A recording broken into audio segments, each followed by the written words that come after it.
Menko Polkam dan Menpora yang sempat kosong selama 1 minggu. Presiden Prabowo akhirnya melantik Jamari Chaniago sebagai Menteri Koordinator Bidang Politik dan Keamanan. Dan sebelum dilantik, Presiden Prabowo memberikan kenaikan pangkat istimewa Jenderal Kehormatan.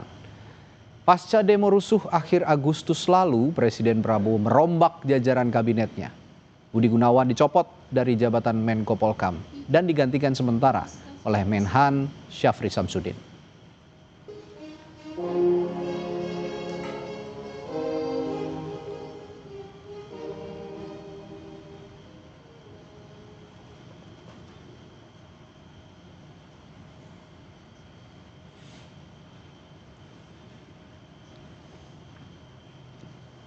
Dan saat ini saudara, kita sudah bergabung dengan jurnalis Kompas TV, sudah ada Alvania Rizky dan juru kamera Yohan Bagja. Alva, mengingat sejumlah pos menteri dan wakil menteri masih ada yang kosong, apakah kemungkinan akan ada reshuffle kembali di Kabinet Merah Putih? Alva.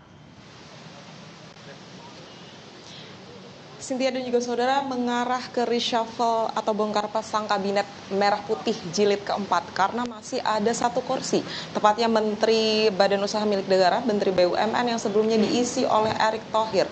Saat ini masih kosong dan digantikan sementara oleh Wakil Menteri.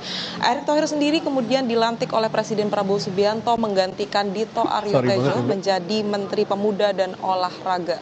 Apakah kemudian nanti nasib Kementerian BUMN akan mencari menteri definitif atau justru status Kementerian BUMN akan dilebur ke Badan Pengelola Investasi Danantara? Tadi ditanyakan langsung kepada Menteri Sekretaris Negara Prasetyo Hadi yang menyatakan bahwa belum ada memang nama menteri definitif untuk menggantikan Erick Thohir. Sementara masih digantikan oleh wakil menteri. Tapi apakah kemudian Kementerian BUMN akan dilebur ke BPI Danantara? Ia juga belum bisa memberikan jawaban tersebut karena saat ini Danantara masih memperbaiki manajemen seluruh BUMN yang kemudian berada di bawah Danantara. Posibilitas itu masih ada, Cynthia dan juga saudara, karena memang Kementerian BUMN memiliki kesamaan pengelolaan, kesamaan visi dan misi dengan BPI Danantara. Apakah kemudian nanti akan dipimpin langsung oleh Kepala BPI Danantara Rosan Roslani? Kita akan nantikan bersama reshuffle ke jilid keempat. Tetapi yang bisa diperhatikan dari reshuffle jilid ketiga hari ini, ada 2 poin besar yang kemudian mencuri perhatian publik. Yang pertama, soal reformasi kepolisian. Secara khusus Presiden Prabowo Subianto menunjuk Ahmad Doviri, mantan Wakapolri, untuk menjadi penasehat khusus Presiden bidang Kamtipmas dan reformasi kepolisian. Ia juga akan menjadi bagian dari tim reformasi kepolisian yang juga akan segera dibentuk oleh Presiden Prabowo Subianto, mengingat pasca kericuhan demo yang terjadi pada akhir Agustus lalu. Salah satu tuntutan masyarakat adalah reformasi kepolisian. Tadi juga ditanyakan langsung kepada Menko Hukum dan Keamanan Yusril Iza Mahendra yang menyatakan bahwa memang akan ada tim reformasi kepolisian tersebut, tetapi apakah akan sampai mengganti Kepala Kepolisian Republik Indonesia itu merupakan hak prerogatif Presiden dan ada jalur yang harus dilalui melalui DPR RI. Yang kedua kemudian terkait dengan tim pencari fakta TPGF yang kemudian menurut Yusril tidak akan dibentuk oleh Presiden Prabowo Subianto. Padahal sebelumnya Presiden menjanjikan akan membentuk tim investigasi khusus untuk mendalami beberapa kasus pasca kericuhan demo yang terjadi akhir Agustus lalu.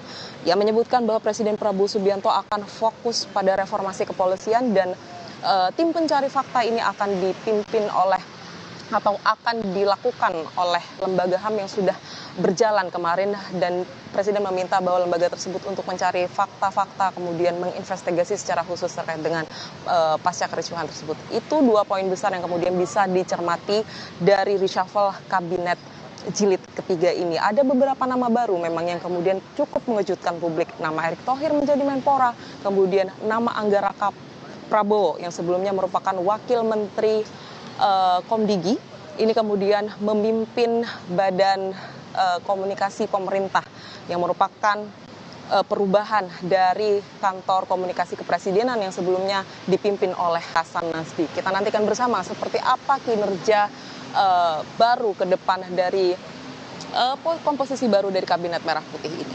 Cynthia. Ya Alfa, dari informasi yang Anda himpun, adakah pertimbangan-pertimbangan terkait pemilihan nama-nama wakil menteri yang hari ini juga dilantik?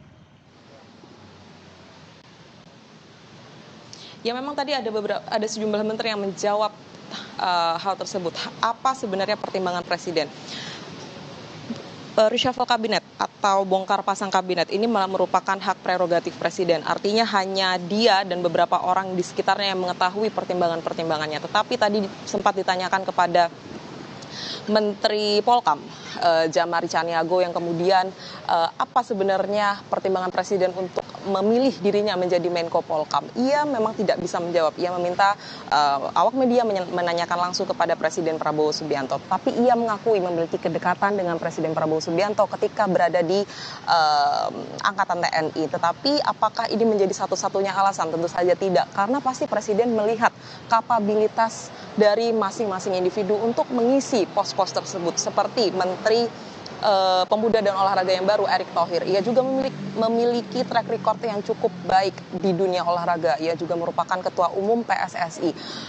Ini juga menjadi pertanyaan publik. Apakah dia akan merangkap jabatan nantinya? Tentu saja ini harus ada proses khusus di FIFA. Nah, track record yang kemudian terlihat ini menjadi salah satu penilaian Prabowo Subianto dalam memilih nama-nama untuk mengisi kursi-kursi menteri di Kabinet Merah Putih ini.